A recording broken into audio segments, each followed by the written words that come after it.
Alright, so ignore the whole sunglasses over glasses thing. It's because my contacts haven't come. But before the video starts, I want to give a little introduction to this channel, because even though it's been around for 4 years, this should be the actual start of this channel where I actually try to cultivate a YouTube channel for once instead of giving up on it. So, my name is Luke. I have been on YouTube for 11 years doing various things. What's your name? Oh my god! Dude. Like Let's Plays, other video game type videos. Okay, in the match, I would just say get wrecked. I've done video essays like I have on this channel. I've done everything. Who was the best president? I've uploaded hundreds of videos, but I've never actually tried to upload consistently except for around 2010 to 2011. On this channel, you'll probably expect some vlogs, some personal documentary type videos, anything that I want to upload pretty much. Today I wanted to talk about vlogging, recording yourself in general, and I want to tell a story. First, we have to go home and get out of this 90-degree heat we're in for no reason at all. Why did we do this during the hottest part of the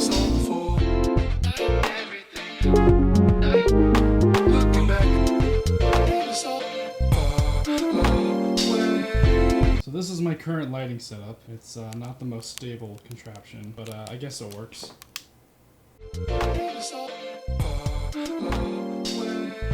Okay, real quick for some context. Exactly 1 year ago, I lived in Palma de Mallorca, which is the capital of a big island off the coast of Spain in the Mediterranean. It was first inhabited by the natives, and then the Romans, and then the Muslims, and still now the Christians. Germans and Brits vacation here sometimes, and sometimes they jump off of balconies, but don't worry about that. Basically, it was an excuse to drink wine and go to the beach mostly every day. It was a pretty big experience for me because I was traveling alone, and I traveled all over Europe alone. As a videographer, I would have loved to film the whole thing, film all of my experiences, all the cool places I went to, but I didn't. And that's because before I left, I told myself that I wouldn't film any of it. Because I was afraid that it would take away from my actual experiences. If I was looking through a camera the whole time, then I wouldn't be actually experiencing the thing. But I feel like I regret it. In hindsight, I feel like I could have captured some of those cool experiences to show to other people and for myself. However, I did record one night. So this all started at the end of June, about halfway through my program, and I noticed on the itinerary that we're gonna be doing something the coming Saturday at 9 p.m. and we're gonna gather down by the sea next to the cathedral, because there's a gigantic cathedral by the Bay of Palma, which is the capital of Mallorca. Now, I didn't know what was gonna happen. All I saw was that it was for the holiday of San Juan, and that our director had emailed us that we needed to wear long sleeves and a hat and long pants, and all of it had to be cotton. None of it could be synthetic like nylon or fleece. And I was like, okay, this will be a fun festival with food and music and some fireworks, but I did not know what was gonna happen. So that night when I was about to leave my apartment, my host family told me to bring my camera. And I was like, why would I bring my camera? You know, I'm not gonna use it. I had already had that thing in my mind where I was like, I'm not gonna record any of my experiences. I'm only gonna take some pictures here and there.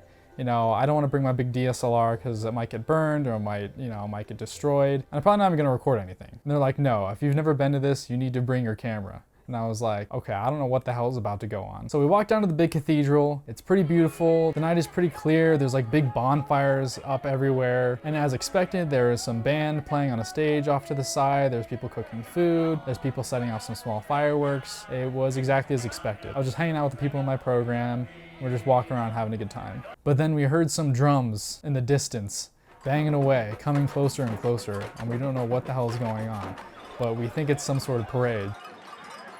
So they're coming closer and closer, and this split appears in the crowd to make way for the parade. The people finally arrive, and they're dressed as devils with like long hair and these big masks, and these dudes are spitting fire with... And we're like, holy shit, what's about to happen? Then this big parade kind of splits off into little groups. So some of the demons go some way, some of the other demons go by the cathedral, some go by the bonfire. And then people follow this parade and they all kind of gather in a circle around these demons. And at this point I was alone because I had lost track of the people that I was with.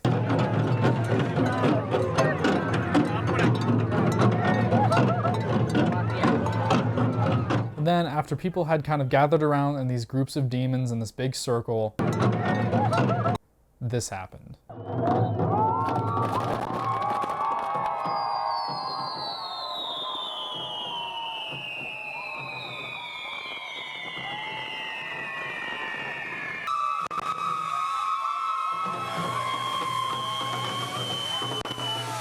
So I knew there'd be fireworks, but I didn't know that this was gonna happen. The demons ran around with spinning sparklers as people were jumping around, dancing with them, and the people on the outside of the crowd had started to join in, but if you didn't want to join in, then you kind of stand back and watch. But if you were inside the circle, it was just fireworks and embers and brightness and loud screaming sounds and just chaos dancing around with demons. And at this point I was like, I don't know what the fuck is going on. I'm just gonna join in and have fun. I don't even know what this is for. I don't even know what this holiday is for. I didn't even look it up until afterwards. So I'm jumping around with the demons, having fun, dancing.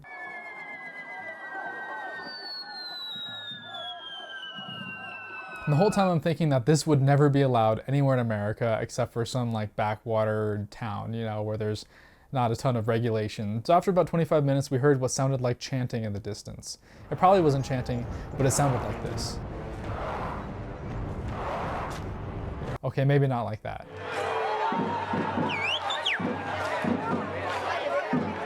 Gigantic floats of what looked like 9-foot tall dragons and creatures that was on wheels that had one person on the inside kind of controlling the main movements, like the movement of the whole thing. And then there was like 2 or 3 people on the outside controlling the outside of it. Because, I mean, if it's 9 feet tall, it's going to be extremely heavy.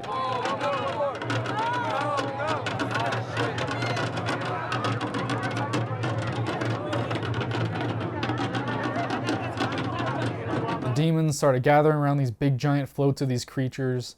And then this happened.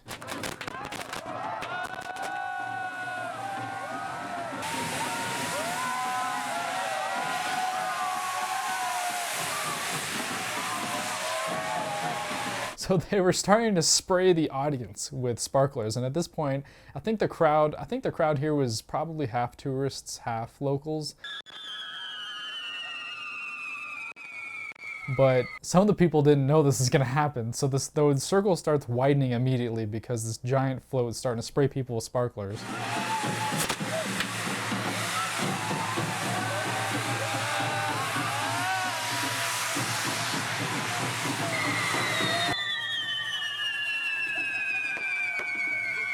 And these fucking demons had these handheld sparklers, and if you were on the edge of the circle and you were looking like you wanted to like come in, they would run over to you and spray your feet with it to try and get you to come in. So after all the spinning sparklers that the demons were carrying around ran out, these embers started to rain down on us. I don't know why. I don't know what these sparklers are. I'm not experienced with fireworks.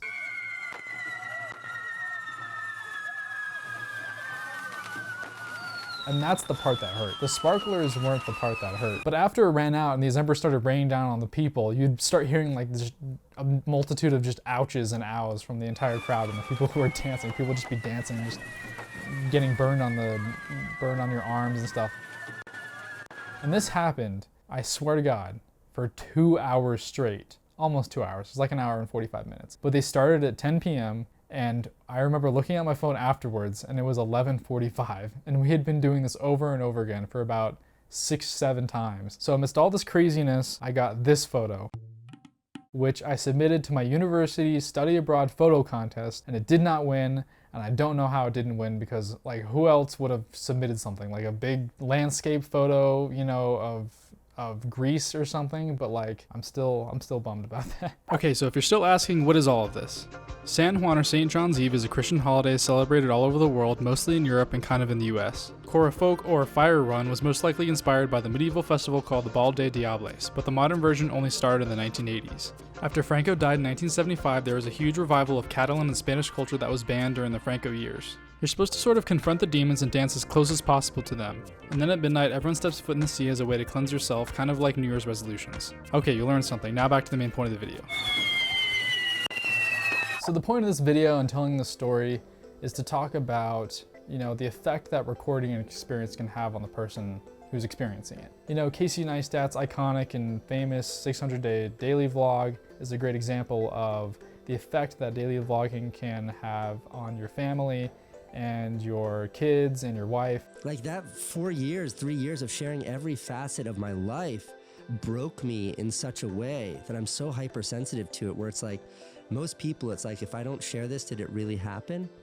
And where my head is like, if I share this, I know it didn't really happen, because then there's at least some part of me that was experiencing that just so I could share it. But I think that's a very extreme example. And I think there is a balance that you can make between recording your experiences and having it affect your experience. You know, if you just pay less attention to the camera but still try to film it, I think you can strike a good balance. For me, I regret not filming my trip. The fact that I have this footage from that one night begs to offer what I could have done with footage from a couple other experiences that I was doing. And I don't know if this topic is being talked about enough, because there are these family vlog channels that have gone through all these scandals.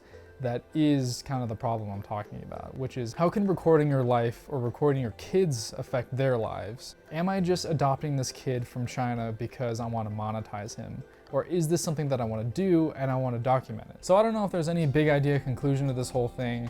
I just think you should ask yourself, if you're going to film something, especially if you're a videographer, a documentarian, or a vlogger who's recording their life, why am I recording this, and what are the intended outcomes, or what are the consequences that are going to come from this? So I guess that's it. So I hope you enjoyed the story and the conversation. A lot of these videos are going to be like this, so if you enjoyed it, subscribe.